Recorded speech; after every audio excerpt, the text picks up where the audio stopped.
Fala galera, tudo beleza com vocês? Tá começando mais um Química com Dudu e a aula de hoje a gente vai fechar aquela aulinha marota massa de termoquímica, finalizando com Lei de Hess. Como sempre, pegue o controle, dê start e não esqueça de deixar o seu like e inscrever-se no canal. E também me siga no Instagram, @profdudumoraluz e no Twitter, @dudumoraluz1. Sem mais delongas, bora pro vídeo!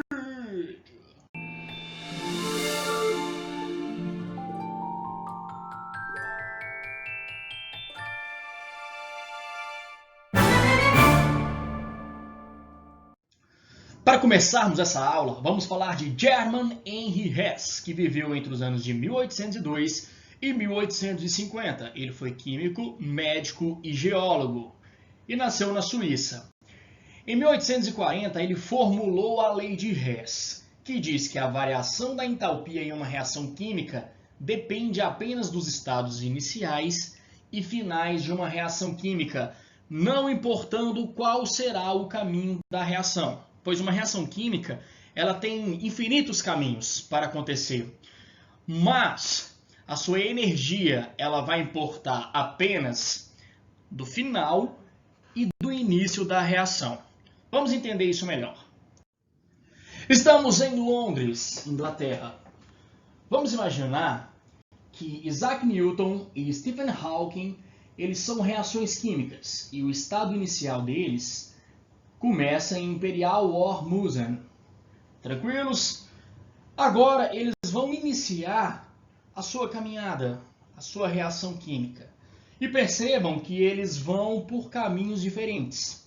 Só que o estado final deles vai ser equivalente. Então, eles têm o mesmo estado inicial e o mesmo estado final. Mesmo fazendo caminhos diferentes, a energia gasta por eles vai ser a mesma. E a energia final aqui, o estado final, é em Wallace Collection. Então, gente, o negócio que vocês devem pegar a manha é o seguinte: não importa qual é o caminho que uma reação química faça, ou inúmeras reações químicas, a energia vai ser sempre a mesma, importando apenas o estado final e o estado inicial. Tranquilos? Vamos ver isso agora com uma reação química. Vamos lá. Vamos pegar o carbono grafite reagindo com o gás oxigênio. Então, a gente vai chamar esses dois compostos aqui de estado inicial. E eles vão reagir entre si. E pode formar no estado final o CO2. Então, de vermelho aqui temos o primeiro caminho dessa reação, que vai ter uma variação de entalpia de menos 393,3 kJ. Só que esses reagentes aqui no estado inicial pode sofrer uma outra reação e fazer o segundo caminho. Então, esse carbono grafite reagindo com O2 gasoso pode formar o monóxido de carbono gasoso mais meio O2. E a variação da entalpia aqui, desse segundo caminho em verde, vai ser igual a menos 110,3 kJ. E também o monóxido de carbono, que é o estado intermediário, pode reagir com meio O2 e assim formar o CO2, continuando o segundo caminho aqui de azul. E tendo uma variação de entalpia igual a menos 283 kJ. Percebam que mesmo fazendo dois caminhos diferentes, o estado final é o mesmo. Então, segundo a lei de Hess, essa variação da energia ela deve ser a mesma. Vamos ver se isso é verdade? Olha só, no primeiro caminho, a variação da entalpia é de menos 393,3 kJ. Vamos somar essas variações de energia aqui do segundo caminho, para a gente ver se essa variação da entalpia vai ser a mesma do primeiro caminho. Então vamos lá. Variação da entalpia 1 mais variação da entalpia 2, que forma o segundo caminho inteiro, vai ser igual a menos 110,3 menos 283, que é igual a menos 393,3 kJ. Concluindo assim, que não importa qual é o caminho que a reação faça. Pode ser infinitos caminhos, mas se ele chega até o estado final, fazendo infinitos caminhos, a variação da energia vai ser sempre a mesma. Foi isso que o Hess concluiu, por isso que chama lei de Hess. Agora vamos ver de uma forma gráfica, vamos lá. Graficamente vemos que é a mesma coisa. Vamos pegar esse diagrama aqui ó, de entalpia, vamos lá. Ó. O estado inicial vai ser o carbono grafite mais o O2 gasoso. Se esses reagentes vão até o estado final pelo primeiro caminho, ou de uma forma direta, vocês vão ver que temos uma variação de entalpia aqui, ó, onde foi circulado. Agora, ele pode fazer pelo caminho intermediário. Indo pelo caminho intermediário, que é o ΔH1, ele vira primeiro o monóxido de carbono mais meio O2. Então, vai ter uma parte da variação da entalpia. Depois, esse monóxido de carbono mais meio O2 vai virar o dióxido de carbono, que é o CO2, indo para o estado final. E se a gente somar essas duas setinhas, a gente vai ver que vai ser igual ao primeiro caminho. Graficamente, podemos provar também que não importa qual é o caminho que a reação siga. O que importa é o estado final e o estado inicial das reações químicas. Agora vamos ver umas consequências da lei de Hess. Vamos lá.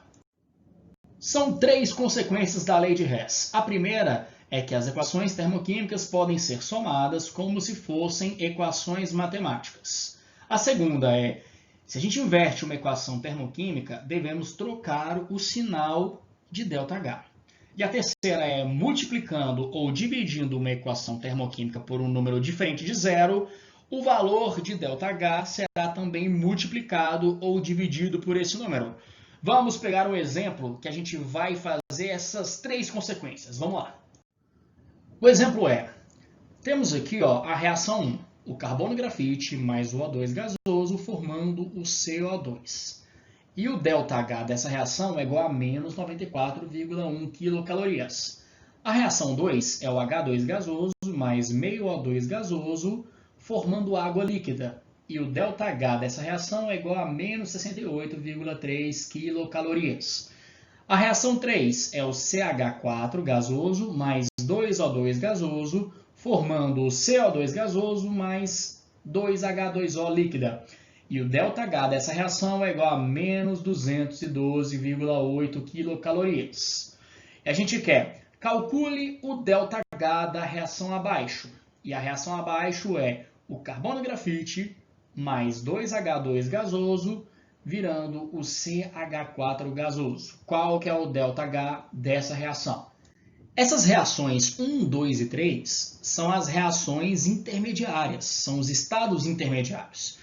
Então, a gente vai ter que fazer essas 3 reações, a 1, 2 e 3, virar o estado final, que é essa reação 4 aqui, ó, que é o carbono grafite mais 2H2, virando gás metano. Lembra quando eu falei que não importa qual é o caminho que a reação faça, mas qual é o estado inicial e o estado final? Então a gente vai ter que montar um esquema para que quando a gente some essas 3 reações, ela vire a reação 4. E somando essas 3 reações, a gente soma os 3 ΔHs, que vai ser igual o ΔH dessa reação 4. Só que a gente vai ter que fazer isso usando as consequências da lei de Hess que a gente viu anteriormente. Beleza? Então, se a gente precisar inverter uma reação para cortar alguns termos, a gente inverte o ΔH dessa reação. E se a gente precisar multiplicar ou dividir uma dessas reações por um número que é diferente de zero, a gente faz o mesmo com o ΔH.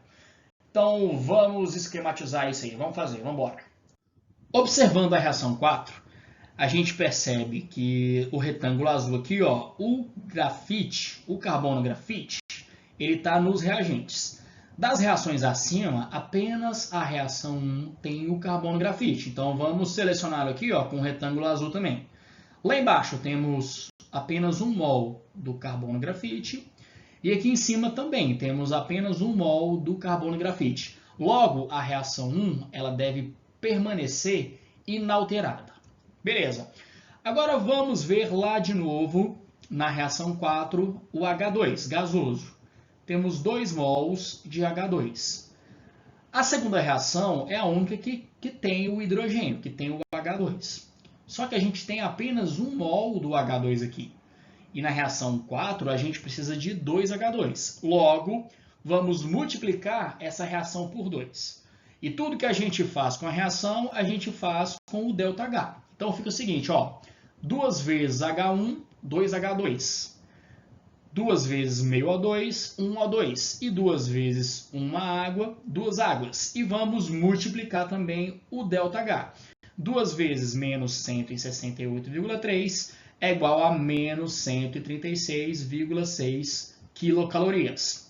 Beleza, então essa reação 2 a gente vai multiplicar por 2. Agora vamos para os produtos da reação 4.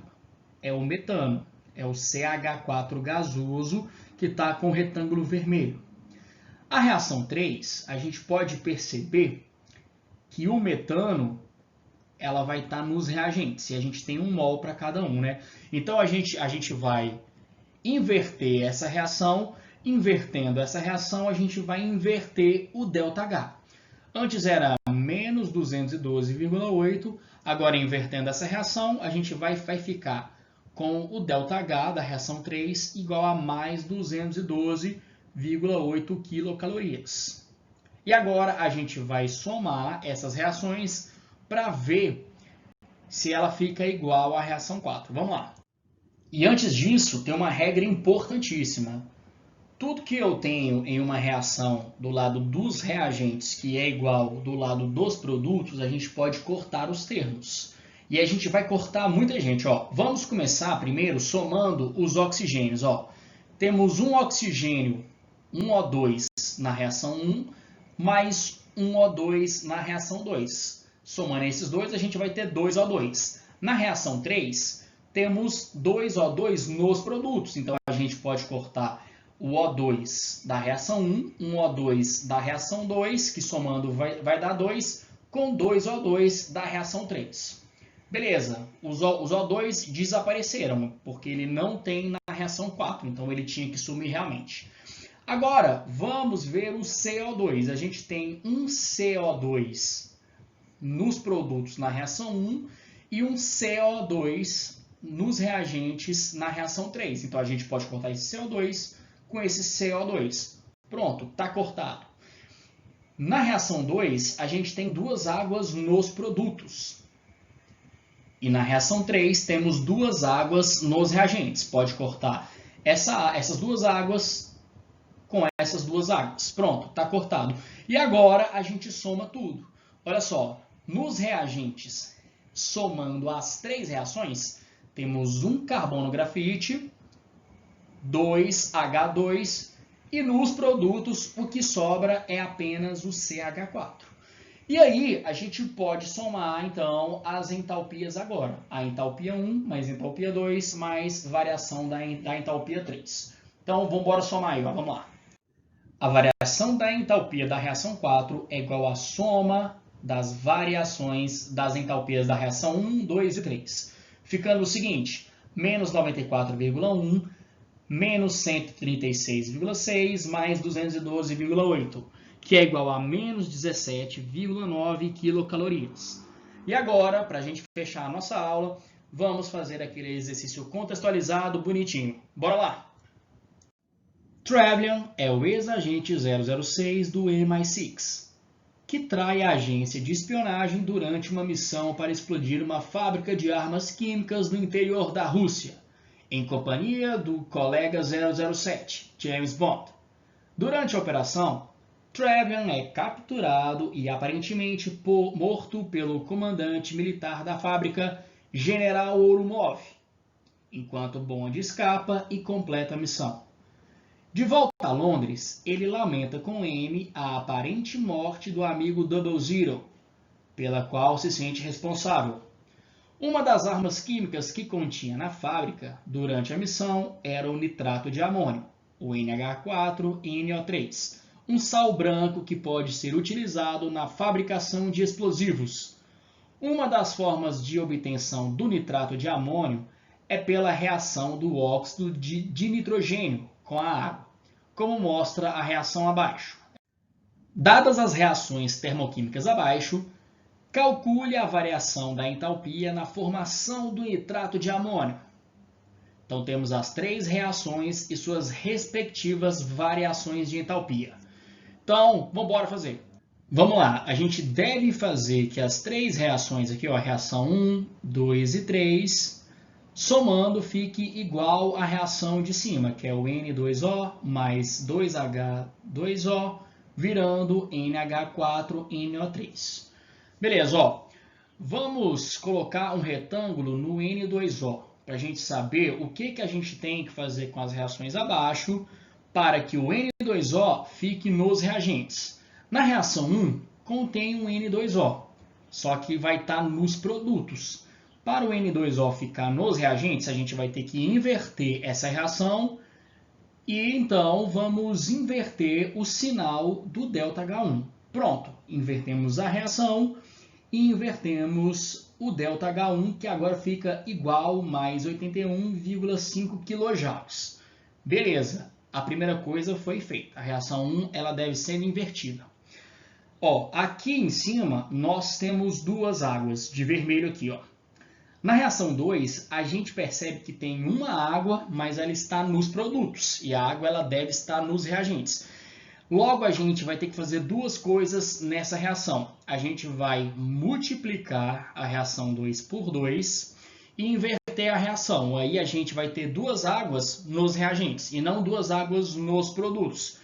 Então, a gente vai inverter a reação, vai inverter o ΔH e vai multiplicá-lo ainda por 2. Invertendo fica positivo e multiplicando o valor por 2, o ΔH2 agora vai ficar igual a mais 483,2. Beleza, né? Agora vamos para os produtos lá em cima. O nitrato de amônio vai estar nos produtos. Na reação 3, a gente percebe que tem apenas um nitrato de amônio, mas vai estar nos reagentes. Então, a gente vai ter que inverter essa reação. Invertendo essa reação, a gente vai inverter o ΔH3. Antes era positivo e agora vai ficar negativo. E assim, invertendo, vai ficar o ΔH3 é igual a menos 364,9. Agora, a gente pode cortar os termos e somar as reações. Vamos lá, vamos fazer isso. Vamos começar cortando o N2. Na reação 1, temos 1 mol de N2. E na reação 3, temos também 1 mol de N2. Só que no 1 está nos produtos e na 3 está nos reagentes. Então, a gente pode cortar esse N2 com o N2. Beleza, agora vamos cortar os O2. Na reação 1 temos meio O2 e na reação 2 temos 1 O2 nos produtos. Somando meio com 1 vai ficar 3 sobre 2. Na reação 3 nós temos 3 sobre 2 O2 nos reagentes. Logo, podemos cortar todos os oxigênios. Agora vamos cortar os hidrogênios. Ó, temos 2H2 nos produtos na reação 2 e temos 2H2 na reação 3 nos reagentes. Então, podemos cortar esse 2H2 na reação 2 com o 2H2 na reação 3. E agora a gente pode somar tudo. Somando tudo, nós vamos ter a reação lá de cima. Beleza. Fazendo isso, agora a gente pode somar todos os ΔH. Que vai ficar o seguinte, ΔH vai ser igual a mais 81,5, mais 483,2, menos 364,9, que é igual a mais 199,8. E assim, a gente finaliza mais uma aula. Se tiver dúvidas, deixe nos comentários aqui embaixo. Não deixe de dar aquele like e inscrever-se no canal. No mais, é isso aí, galera. Fui!